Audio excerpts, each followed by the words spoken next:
We don't fear anybody. രാഷ്ട്രീയ പാർട്ടികളാവട്ടെ, പ്രവർത്തകരാവട്ടെ, ആര് വന്നാലും ഞങ്ങൾക്ക് വിഷയമല്ല. ഇപ്പോൾ ഒരു RSS ബാക്ക്ഗ്രൗണ്ട് അല്ലെങ്കിൽ ഒരു BJP ബാക്ക്ഗ്രൗണ്ട് ഉള്ള പോലെ നമുക്ക് പലപ്പോഴും അത് പ്രത്യക്ഷത്തിൽ തന്നെ നമുക്ക് വ്യക്തമാണ്. അപ്പോൾ മാത്രമല്ല മുസ്ലിങ്ങളോടുള്ള ഒരു എതിർപ്പും അതിനകത്ത് കാണാൻ പറ്റും.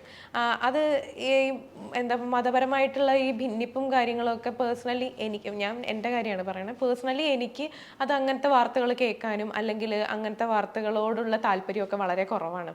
അപ്പോൾ ഇങ്ങനെ ഒരു ഭിന്നിപ്പും കാര്യങ്ങളും വളർത്തിക്കൊണ്ട് വരുന്നത് അത്ര നല്ലതാണെന്ന് തോന്നുന്നുണ്ടോ? ഞങ്ങൾ ഒരിക്കലും ഒരു ഭിന്നിപ്പ് വളർത്തിയെടുത്തിട്ടില്ല.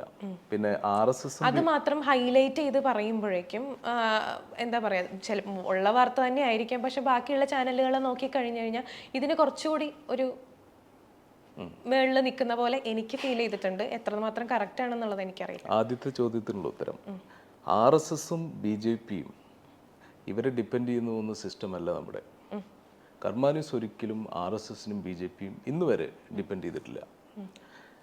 പക്ഷേ നമ്മുടെ ഭാരതത്തിൻ്റെ തനത് സംസ്കാരവും അതുപോലെ തന്നെ ദേശീയതയും ഉൾക്കൊള്ളുന്ന ചില പ്രസ്താവനകളും അതുപോലെ തന്നെ ചില രീതികളൊക്കെ ഞങ്ങൾ ഉൾക്കൊണ്ടിട്ടുണ്ട്. പക്ഷേ കർമാന്യൂസ് ഇന്ന് വരെ RSSനെയോ BJPനെയോ ഡിപ്പെൻഡ് ചെയ്തിട്ടില്ല.